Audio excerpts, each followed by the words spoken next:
You don't have any money to build up a food storage? Today we're going to talk about 5 foods that are affordable and healthy to get you through hard, difficult times. You can stock anytime. Hello everybody and welcome to SuttonsDaze. If you're new here, my name is Lisa. We are all about pantry preparedness. And the fact is that I get a lot of comments from people saying, well, it must be nice because I don't have any money to stock food. That could be true. I'm going to give you the benefit of the doubt. So today I'm going to tell you about 5 things that legitimately you could stock for very little money. If you are not going to the food pantries, then you should, because if you don't have money to stock any food, to put any food up in your cabinet, then definitely hitting a food pantry once a month would not be a bad thing. And most of these things are stuff that you get from the food pantry too. But if you don't want to go to the food pantry and say you've got $10 a week or $20 a month that you can put towards food storage and your security and your safety where food is concerned, which I think is super important, then this is the list that will help you make the most out of your budget. Number 1 is white rice.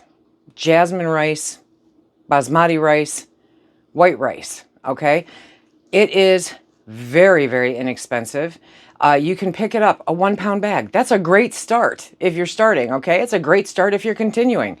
A 1-pound bag doesn't cost but under $2, and it literally will last you 25 years. What? Yeah, 25 years if stored properly.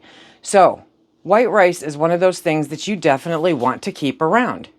It's inexpensive and it's easy to store in bulk. In addition to that, it fills you up with complex carbohydrate energy. Now, I know all my diabetics are going to come at me and go, I can't eat that. Then don't store it, okay? But moderation is the key. You can eat a half a cup of white rice as long as you pair it with other foods that are more protein than they are carbs.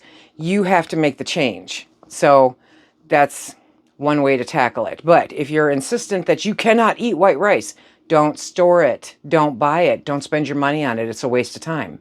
Now, I've stored it. How do I use it? Super simple, okay? It is a great thing to add to all kinds of soups and stews. It bulks them up, it beefs them up. Even if you don't home can, if you were to get a can of, say, chunky soup of any kind, literally, and put that over some rice, you have a really great meal. You can, of course, always combine it with beans of any kind for a great, perfect protein. The only thing you have to add is spices. And that can change on the daily to give you variety so that you don't get bored with it. In addition to that, for those people that like dessert, you can also turn it into a dessert. Rice is pretty cool. The next one is dried beans and lentils, because rice and beans, right? Dried beans and lentils are very inexpensive. You can find a variety of them at Dollar Tree if you have a Dollar Tree near you. So for $1.25, you get a pound of beans, right? You can find them just about any place for around $1 a pound, give or take, depending on the bean. They store for years and years and years if stored properly. They are super simple and they add a great variety to your menu. They're very healthy. Lots of fiber, which is needed. And trust me, the more that you eat them, the more your system will get used to them. It is the key not to eat 4 cups of them the first time you start doing it because, yeah, you're going to have some digestive issues, okay?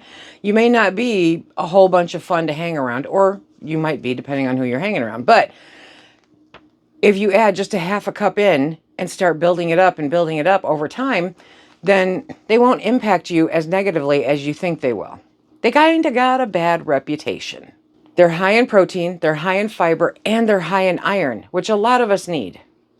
Incredibly shelf-stable and cost-effective, and they can create complete meals with just a few spices. Okay, so I've got all these beans. Lisa, stocked up on all these beans. Now how do I use them? This is the fun part, okay? Again, add them to your soups and your stews. They're great. You can use lentils to make burgers instead of meat. It's fantastic.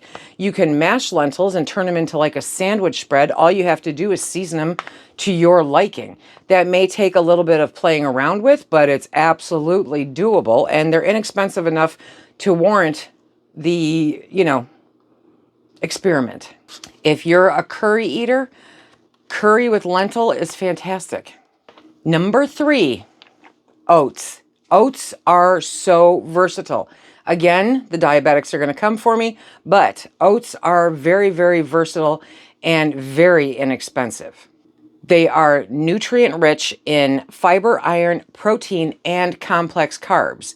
So that combination right there works really good to make you full, to keep you full, and you can make them taste good in all kinds of ways, okay? They're versatile for breakfast, for baking, and for savory meals. It kind of hits all the marks, right? And they're shelf stable and they require very minimal cooking. And sometimes you don't have to cook them at all. I mean, one of the popular items around this house are the oatmeal chocolate peanut butter balls. And I just use chocolate protein powder, amp that protein up, add some peanut butter and oatmeal, and poof, you have a no-bake protein ball that tastes really good. Which leads us into number 4, right? Peanut butter or any other nut butter, depending on your preference, depending on, your allergies or anything else. Peanut butter to me is one of those staples. It always will be because I don't have an allergy to it. If you have an allergy, obviously you're going to want to leave this off your list. It is dense in calories. That's really important so that you're not getting too few calories, but remember that quantity is important to keep track of, okay? So dense in calories, proteins, and healthy fats, because we do need healthy fats to keep our brains working. Fat is important, and it's where the flavor is, right?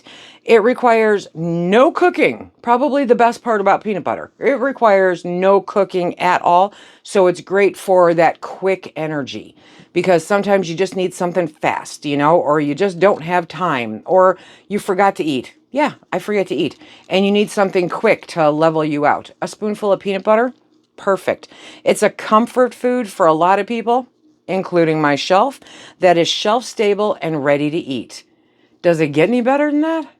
Okay, so I've got peanut butter. What are the ways to use it? Like I said, a spoonful of peanut butter. It makes the world a beautiful place. Spread it on crackers, rice cakes, some homemade bread. Spread it on celery. Apples, whatever the case may be. There are a million ways to get peanut butter into your face. Literally, my viewpoint has always been that whatever I put it on is simply the vessel that gets it to my mouth, okay? Because peanut butter, yeah. And then you can mix it into oatmeal, right? Like I mentioned. You can put it, if you're having a bowl of oatmeal, putting a dollop of peanut butter in that oatmeal when it's hot. Ooh, and peanut butter melts. It's so good. And then you can also put it in smoothies with a shelf-stable milk or milk substitute. There's a million different ways to do it. Phil has actually added a spoonful of peanut butter to his protein pudding. I'm like, really? Because it's cold. He goes, yeah, it mixes in great. Phil loves his peanut butter. Number 5, and this one's kind of open, so keep an eye on this one, but canned vegetables or tomatoes. You can normally find these for under $1 a can, and it totally depends on the kind of vegetable that you like. So this comes in handy because not only can you mix it in with the rice and the beans and make a more flavorful meal, you can also eat it on its own. A can of diced tomatoes can create so many different things with little to no effort and very little addition. Canned tomatoes to me are a staple. Back in the day, I would get a case of various kinds of tomato products right before winter because I knew that they would be gone by the time spring hit, because that way I didn't have to go shopping. I could make the spaghetti sauce, the lasagna. I could make soups. I could make stews. I can make all the things with canned tomatoes, right? And other canned vegetables are great to have around for variety. Get the canned spinach. Trust me, it is less labor intensive than trying to can your own. It takes a lot of spinach to can spinach. But canned spinach, canned beans, because sometimes it's just more convenient to have them canned. Corn, green beans, peas, all the vegetables, right? It adds vitamins, nutrients, color, and flavor to otherwise bland meals. That's really important because food fatigue is a thing. I don't care if you're hungry or not, fatigue is a thing. It's shelf stable, really important, quick to use, and widely available no matter where you are. And coming up soon, we should start seeing those 10 for 10 sales every 6 to 8 weeks. Remember, they go on sale to get you in the door. They are essential for balancing carbs and protein with fiber and vitamins. Again, we don't do this just to survive. We do it to stay healthy. And this is just another way to make that happen. So the easiest way to use these canned tomatoes are for soups and sauces and beans and rice and literally 400 other things. Canned tomatoes are a staple in this house. You can add mixed vegetables and rice to it, omelets or soups. Super simple. Super simple, right? Blend with bouillon for instant vegetable broth. Literally, instant vegetable broth. That is how fantastic it is. These 5 foods will carry you through the storm.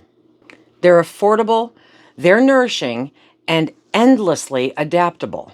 Your imagination is the only limitation that you have with them. Start here with these 5 things and build smart. That is the easiest way to start a pantry, the most affordable way to build a pantry. And if you have the ability to go to a food bank or something like that, you will find all of these in what they give you most likely.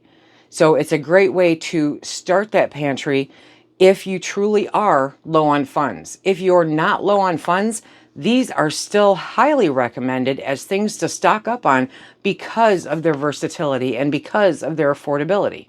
I hope that this video gave you some clarity on what really matters when it comes to building a pantry.